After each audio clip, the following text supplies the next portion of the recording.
Her father would die if she failed to figure out how to pacify her spirit husband. Once upon a time, in a village far south, lived a young woman named Liana. Liana was the only daughter of a very notable king. She was her father's favorite daughter, who had never stepped her foot outside of her father's palace all her life. Liana had been prohibited from leaving the palace, as her father warned her sternly never to leave to avoid a great calamity from befalling her. The young woman never understood why she was confined to the four walls of the palace, as her father only told her that their tradition forbids her from leaving the palace. He also made it clear that if Liana ever left the palace, she would bear the consequences of her actions. She would bear the consequences of her actions.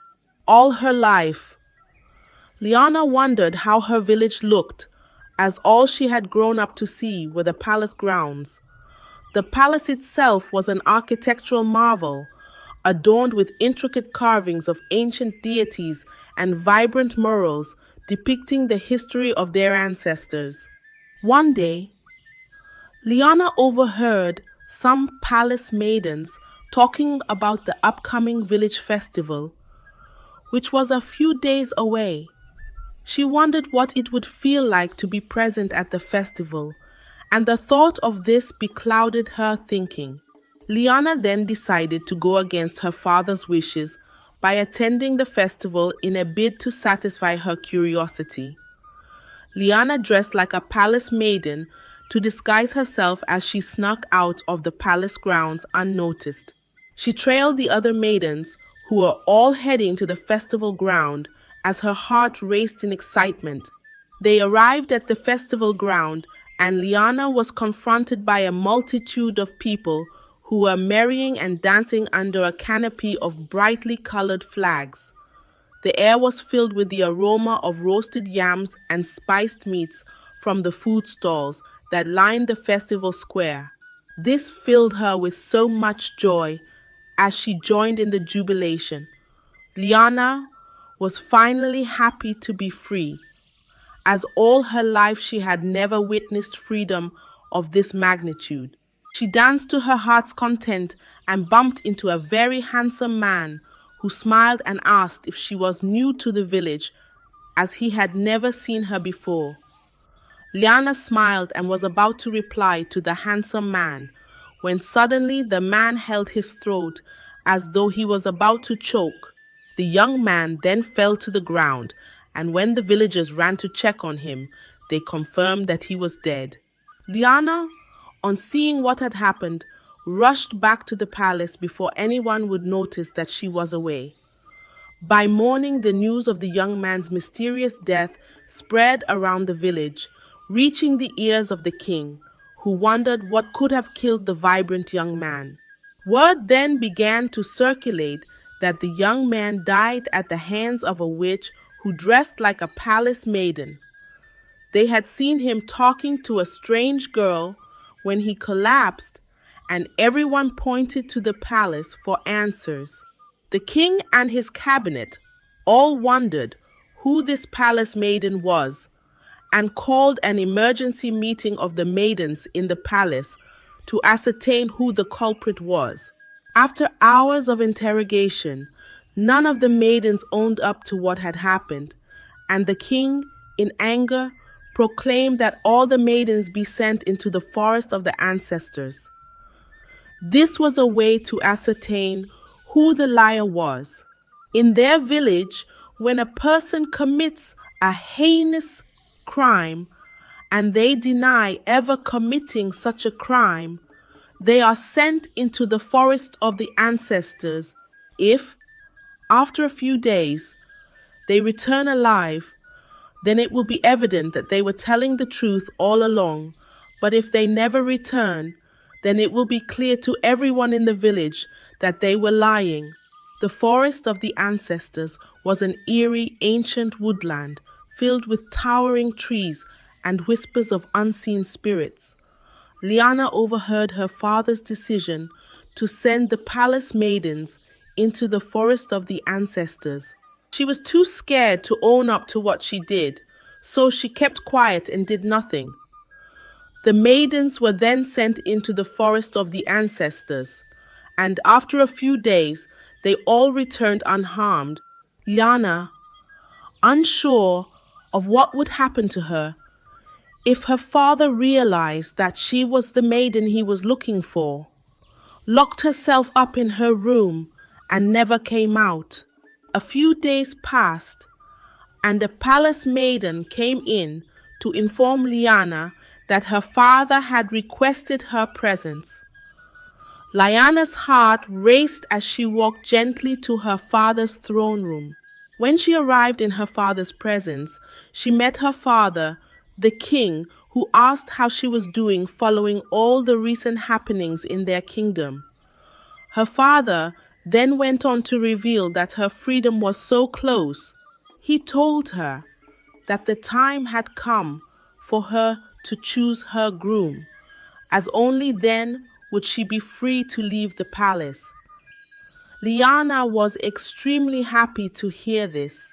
Her father then went on to inform her that within the coming days she would be presented with a choice of eligible bachelors who would all be interested in being her groom. She would then have to choose amongst the men the one that she would spend the rest of her life with. Liana was overjoyed to hear this from her father. She returned to her room happy as she fantasized about what her life would be like, free and able to leave the palace without any restrictions. As the days went by, all the eligible bachelors of the village came forward to declare their interest in marrying Liana.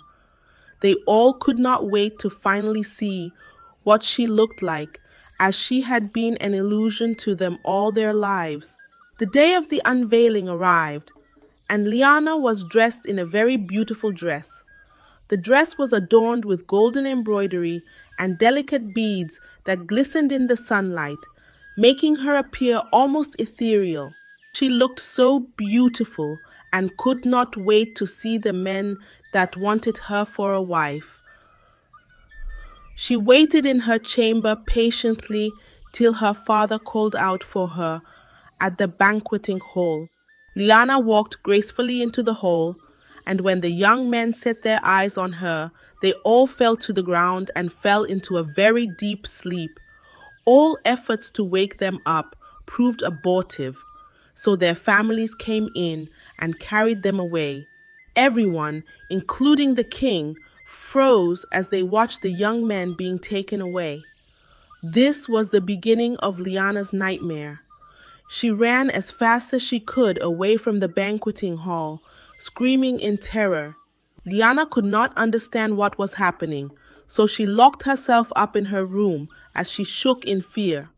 Her father, the king, in a bid to understand what had just happened, consulted with the chief priest of the village, who informed him that Liana was behind what had happened. The gods then revealed that Liana went against the age-long covenant that had been standing between the royal household and the village ancestors. The covenant stated that no first child of the king should ever step their foot out of the palace until after their marriage ceremony. Because Lyanna broke this rule, she brought the wrath of the spirits upon herself. The chief priest went on to tell the king that Liana had already been bound in marriage to the spirit of the young man whose death she caused at the festival, and that the young man's spirit was behind what happened to the men who came to marry her in the palace. The king screamed in pain as he could not believe the calamity his beloved daughter had brought upon herself. He asked his chief priest what could be done to salvage the situation, and the chief priest revealed that Lyanna holds the answer to her freedom. Liana cried profusely in her room, saying, "If only I waited a few more days, I would have been free without bringing all this calamity upon myself." Liana was filled with regret as she wondered what would become of her now. After a few minutes, a maiden came in to inform her that her father had requested her presence. Liana, filled with fear, walked gently to her father's throne room. She feared what her father would do to her, as she knew that by now her father would have consulted his chief priest about the whole issue.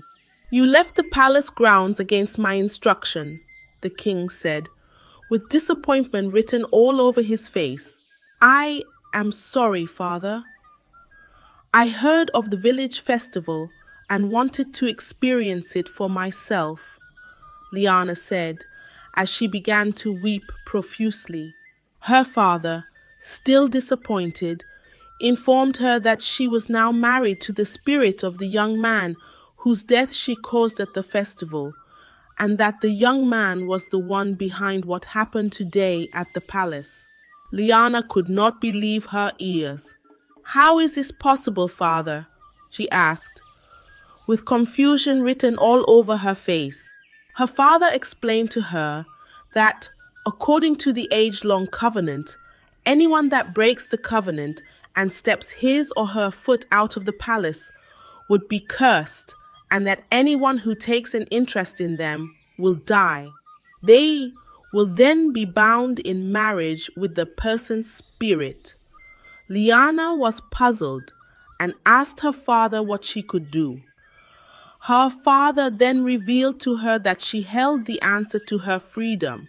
Liana returned to her room, confused.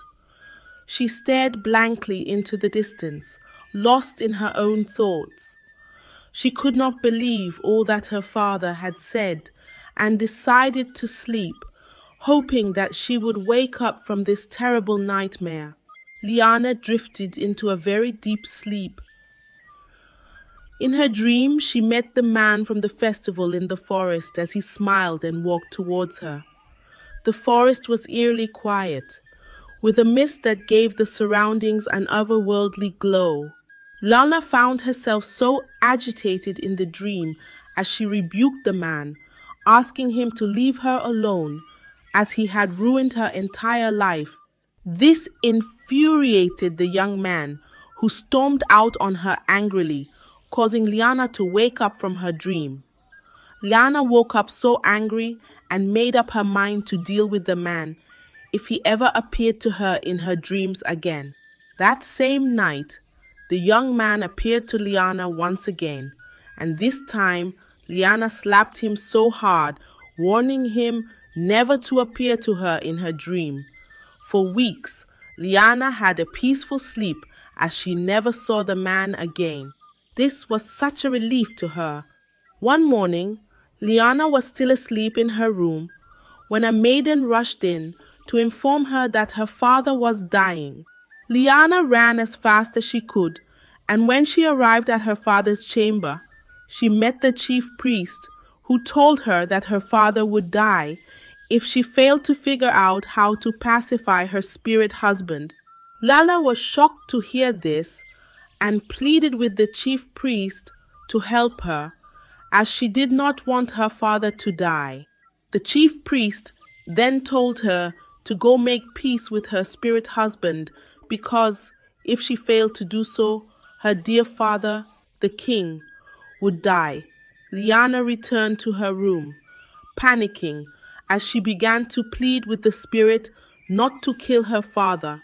She spent hours pleading with the spirit to show himself in her dream, but every time she went to bed, the spirit never appeared. For several days, Liana pleaded with the spirit, but still, it never graced her with its presence. The king's condition was worsening, and Liana could not stand to see her father suffer any longer. She decided to end it all, believing that doing so would put an end to the calamity that had befallen her dear family. Liana sat on the floor as she asked the spirit one more time for forgiveness, saying that she had been left with no other option than to end it all, since the spirit had decided not to forgive her. The room was dimly lit by a single candle, casting flickering shadows on the walls as she wept. Immediately, Liana fell into a very deep sleep and saw the young man's spirit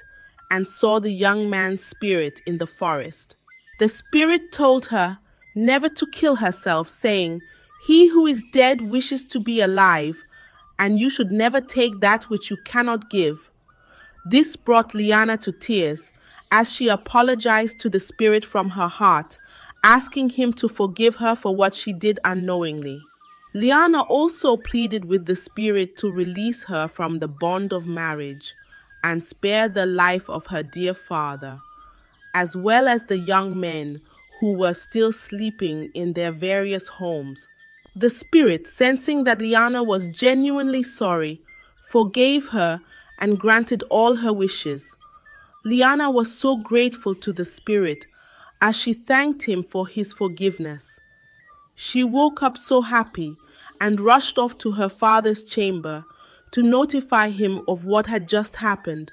To her greatest surprise, when Liana approached her father's chamber, she noticed that her father was no longer sick.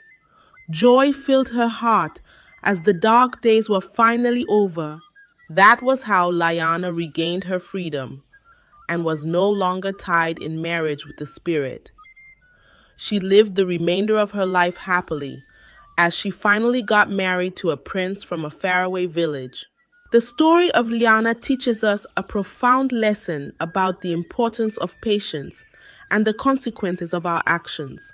It reminds us that hasty decisions driven by curiosity or impatience can lead to unintended and sometimes dire consequences. Patience is a virtue that can help us avoid great disasters and make thoughtful choices that positively impact our lives. As the saying goes, one moment of patience may prevent a great disaster, while one moment of impatience may ruin a life forever. Thank you for watching my channel.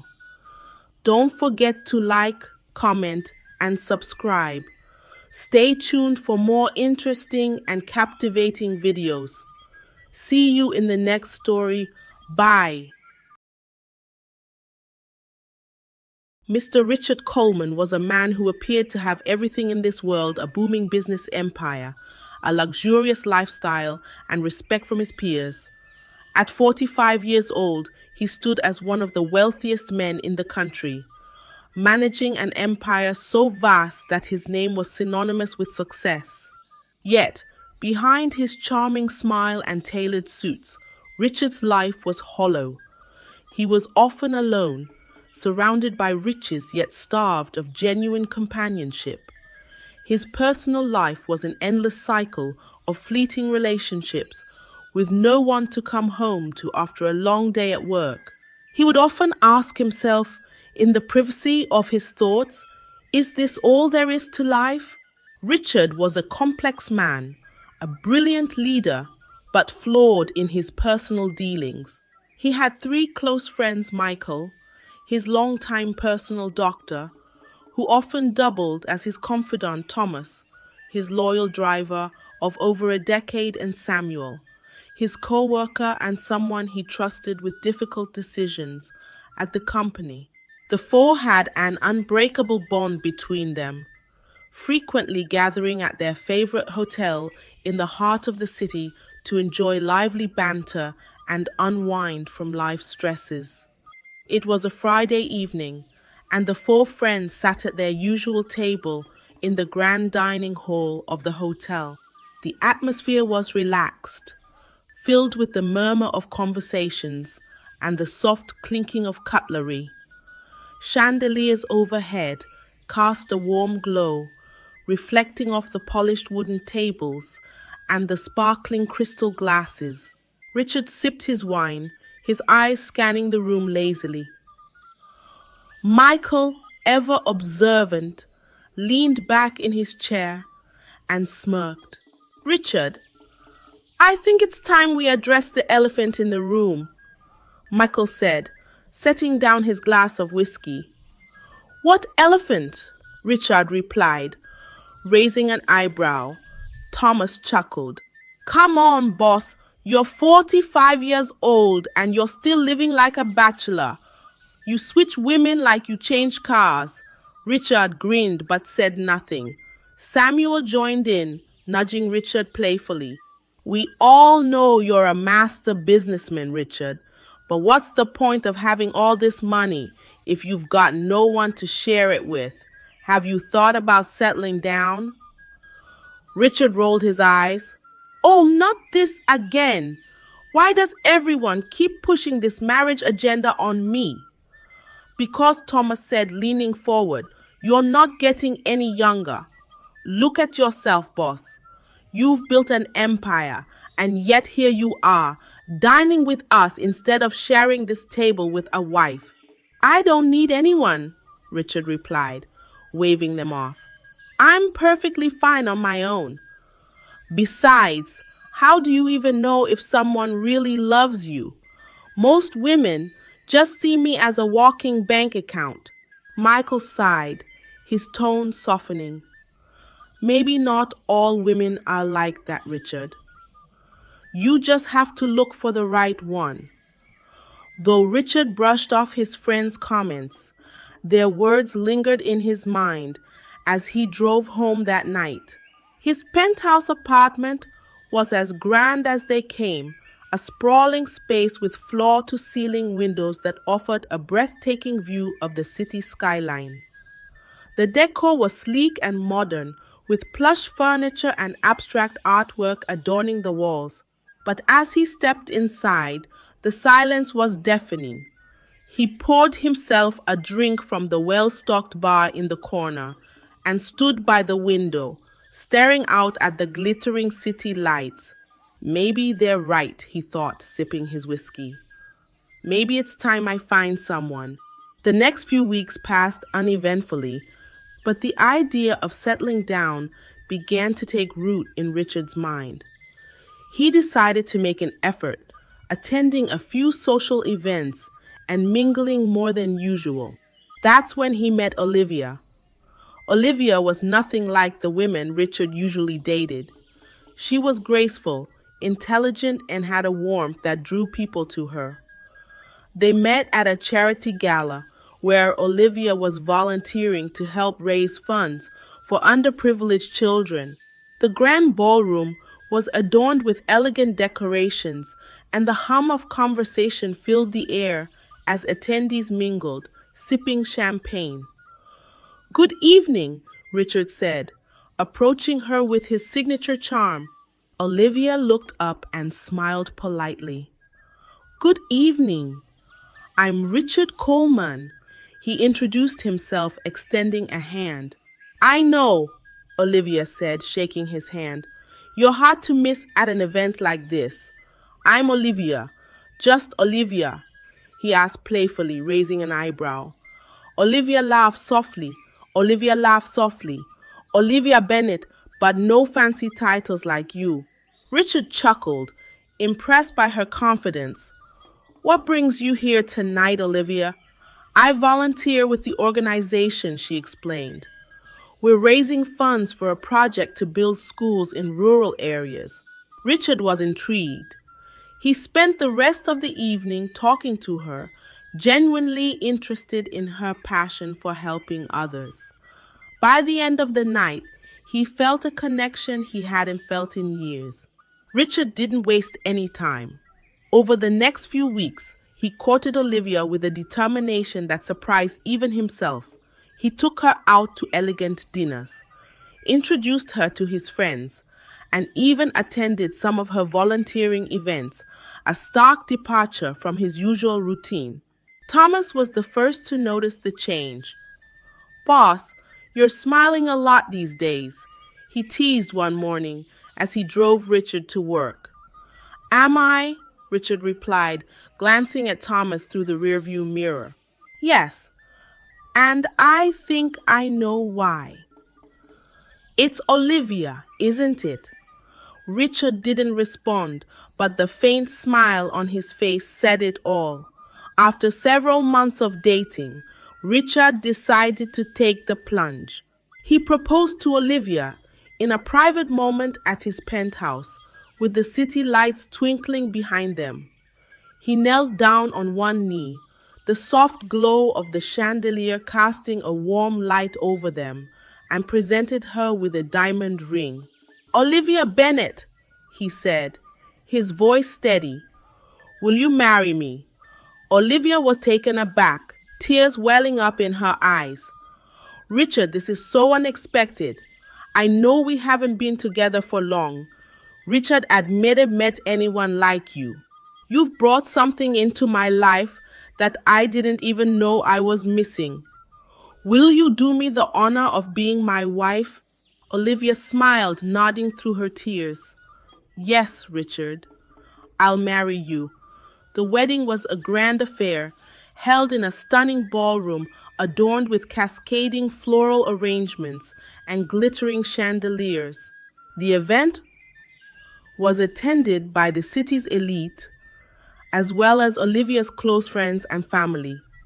The scent of fresh roses filled the air as a string quartet played soft melodies, creating an atmosphere of elegance and romance.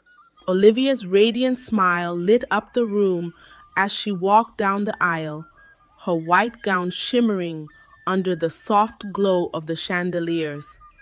But as the days turned into weeks, Richard's old fears began to resurface. He couldn't shake the thought that Olivia might have married him for his wealth. Late one night, as Olivia slept beside him in their luxurious master bedroom with its silk-draped canopy bed, Richard stared at the ceiling, his mind racing. What if she's just putting on an act? What if she's only here because of the lifestyle I can provide? These doubts gnawed at him, growing stronger with each passing day. Richard decided he needed to find out the truth, no matter what it took. Richard's doubts about Olivia's love for him grew each day, casting a shadow over their once peaceful life. Her care, affection, and dedication toward him didn't seem enough to silence the voice in his head. Does she truly love me, or just my money? His late-night musings soon turned into a plan. One evening, after another long day at work, Richard called his three closest friends, Michael, Thomas, and Samuel, to meet him at their usual spot, a quiet booth in the luxurious hotel lounge where they often gathered. The lounge's ambient lighting and plush leather seats were familiar to them, a sanctuary from the chaos of their demanding lives. When they arrived, Richard appeared uncharacteristically tense. Thomas poured him a glass of whiskey, sliding it across the table. "Boss, what's eating you today? You don't look yourself." Richard leaned back, swirling the whiskey in his glass. He hesitated before speaking. "I need your help," he finally said, his tone serious. "And I need you to promise me you won't ask too many questions or try to stop me." The group exchanged curious glances. Samuel, ever the skeptic, leaned forward. "What's this about, Richard? You're making it sound like some top secret mission." "It's about Olivia," Richard said bluntly. Michael raised an eyebrow. "What about Olivia? Is everything okay between you two?" Richard sighed. I don't know, Michael. I've been having these doubts, these nagging thoughts. What if she doesn't actually love me for who I am? What if she's only here because of the lifestyle I give her?" Samuel frowned. "Richard, she seems genuine. Why are you doing this to yourself?" "That's the thing. I don't know. I can't just take her word for it. I need proof," Richard said, leaning forward, his voice almost a whisper. "And that's why I've called you all here. I've come up with a way to test her." Thomas's face tightened. "Test her? What exactly do you mean by that?" Richard straightened up in his chair, laying out his idea. "Medical records. Something convincing. You call Olivia and tell her that I've been in a terrible car accident and that my injuries are life altering. Tell her I'll never walk again, he explained. Michael's eyes widened. You can't be serious. Do you understand how cruel this is, Richard? Olivia has been nothing but kind to you. I need to know, Richard insisted. I need to know, Richard insisted. If she truly loves me, she won't care about my condition. She'll stay by my side no matter what. And what about me? Thomas asked, crossing his arms. You'll play along, Richard replied. You're going to be the one driving me home from the hospital and helping sell the story. She can't suspect anything. Samuel shook his head in disbelief. Richard, this is insane. You're risking your marriage just to satisfy your insecurities. Samuel, Richard said firmly, I need to do this. If Olivia's love is real, then this won't change anything. But if it isn't, I deserve to know the truth. After a long silence, Michael reluctantly agreed. Fine, I'll do it. But you owe her an explanation when this is over. The next morning, Michael made the call. Olivia picked up on the first ring, her cheerful voice turning to panic as Michael delivered the fabricated news. Mrs. Olivia, this is Dr. Michael. I'm afraid I have some terrible news. Richard was involved in a serious car accident. He's in critical condition at the hospital. You need to come right away. Olivia gasped, her heart racing. What? Oh my God! What happened? Is he going to be okay? Michael hesitated, playing his role. We're doing everything we can, but it doesn't look good. Olivia wasted no time. She rushed to the hospital, tears streaming down her face. The hospital's sterile hallways felt endless as she hurried to the room Michael had directed her to. As she arrived, she found Richard lying in a hospital bed, his face pale and his legs covered in heavy bandages. The soft hum of medical monitors filled the room, adding to the tension. Richard! She cried, rushing to his side. Richard looked up at her with faint weakness, his voice barely a whisper. Olivia, I'm sorry. Tears filled her eyes as she grasped his hand. Why are you apologizing? None of this is your fault. What matters is that you're alive. I'm here, Richard, and I'll take care of you. Michael entered the room, his expression solemn. Mrs. Olivia, I'm afraid I have to prepare you for the worst. Due to the severity of his injuries, Richard will never walk again. We've done all we can. Olivia's breath hitched, but she didn't hesitate. Then we'll adapt. I'll do whatever it takes to make sure he's comfortable and happy. Michael's stomach churned with guilt as she turned to Richard, her expression filled with determination. You're my husband, Richard. I'll never abandon you. The next day, Michael discharged Richard, handing him off to Thomas. Olivia pushed Richard's wheelchair to the car and carefully helped him in. She smiled at him, despite her tear-streaked face. Don't worry, love, she said softly. We'll get through this together. Back at home, Olivia became a picture of devotion. She cooked Richard's favorite meals, washed his clothes, and rearranged their home to make it easier for him to move around in his wheelchair. Every time Richard watched her, he felt a pang of guilt. She was everything he could have asked for and more. One evening, as they sat in the living room, Olivia turned to him.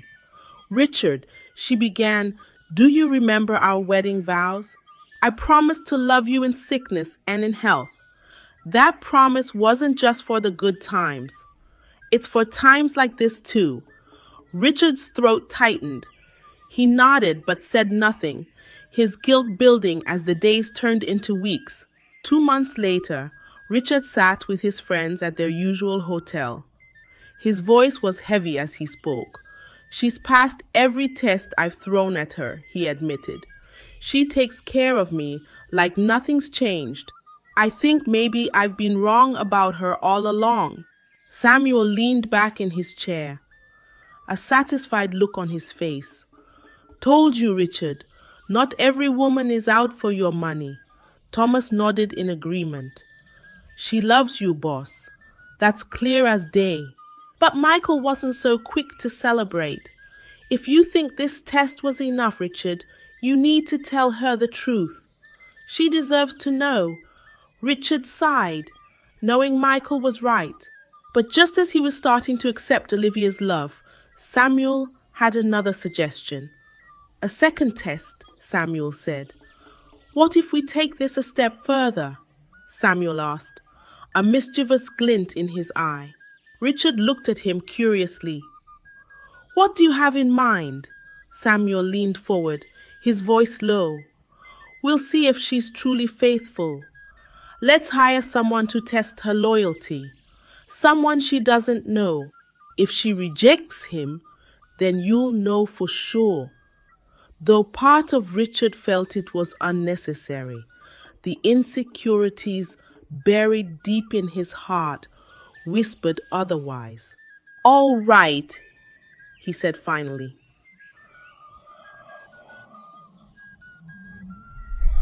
And so, the wheels for the next test were set in motion. Richard had begun to feel a sense of comfort with Olivia's devotion after the accident. Yet Samuel's suggestion to put Olivia through another test reignited the embers of doubt in his heart. If Olivia's love was genuine, he reasoned, this test would prove her loyalty beyond any doubt. The plan was simple yet calculated. Samuel proposed hiring a man known for his irresistible charm, a professional womanizer named Martin. Martin had a reputation for making women fall for him in mere days, no matter how loyal or committed they were.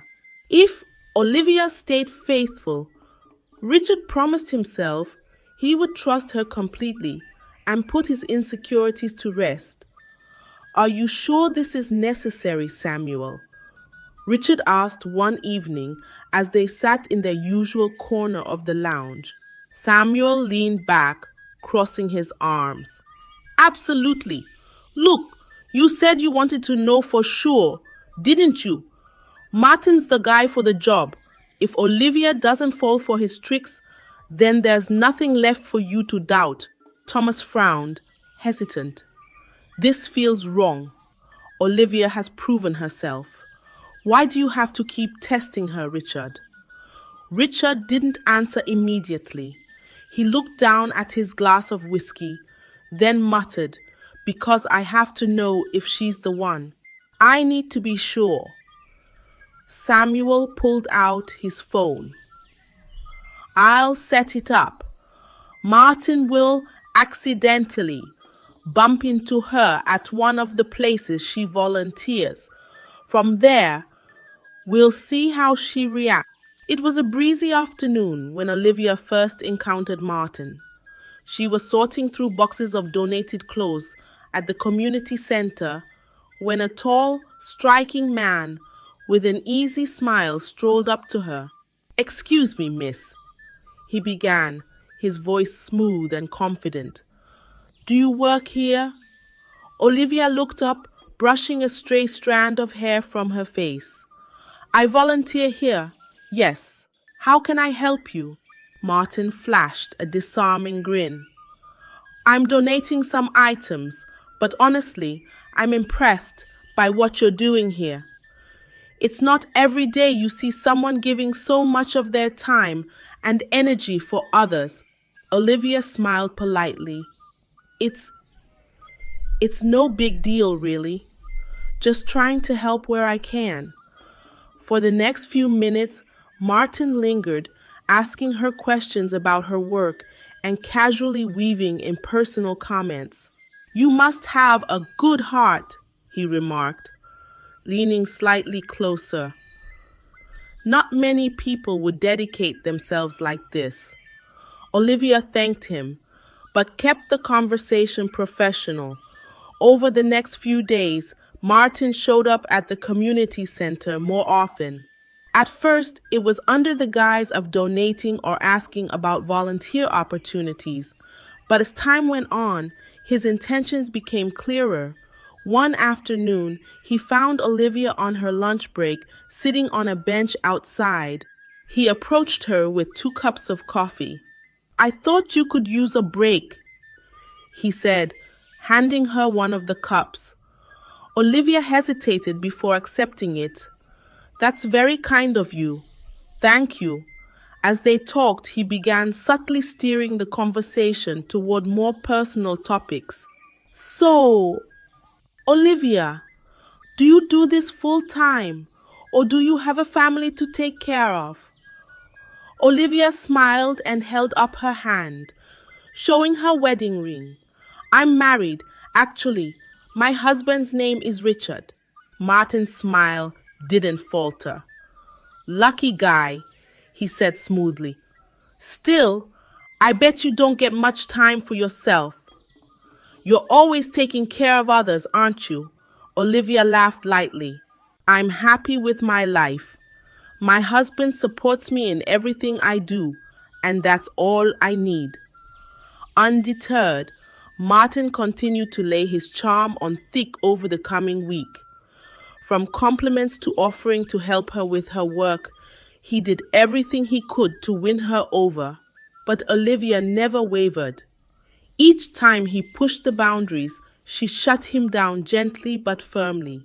"Martin," she said one evening after he had made another subtle attempt to ask her out, "I appreciate your kindness, but I'm happily married. Please respect that." By the end of the week, Martin knew his task was a failure, not because he lacked skill, but because Olivia was unwavering in her love for Richard. He met with Richard at their usual lounge, delivering his report. "You've got a good one, Richard," Martin said, shaking his head. She wouldn't budge. "I tried everything: compliments, sympathy, even playing the I need emotional support card, but she wouldn't give me the time of day." Richard sat in stunned silence. His heart felt both heavy with guilt and light with relief. "Are you sure?" he asked, his voice barely above a whisper. "Positive. That woman loves you. If she didn't, trust me, I'd have known by now," Martin said confidently. Samuel clapped Richard on the back, grinning. "See, I told you she's the real deal. You don't need to doubt her anymore." Thomas, who had been silent for most of the meeting, finally spoke. "Now, the only question is, how are you going to make it up to her, Richard?" The next morning, Richard woke before Olivia. He went to the kitchen and made a tray of her favorite breakfast: fresh tea, buttery croissants, and fruit. It wasn't something he'd ever done before, but he knew he needed to show her how much she meant to him. Carrying the tray to the bedroom, he gently set it down on the nightstand and touched Olivia's shoulder.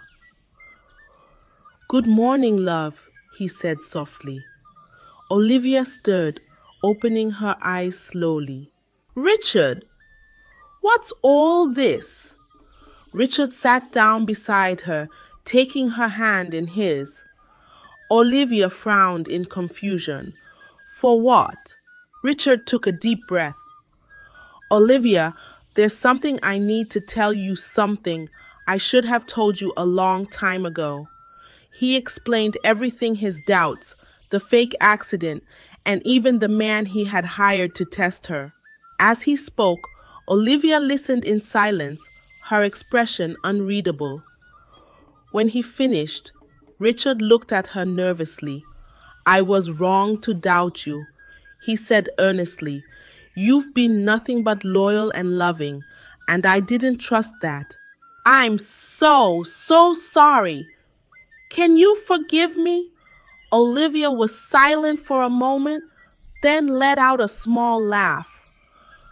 You really went through all that trouble just to see if I love you. Richard looked away, ashamed. Yes. Olivia reached out and cupped his face, turning his head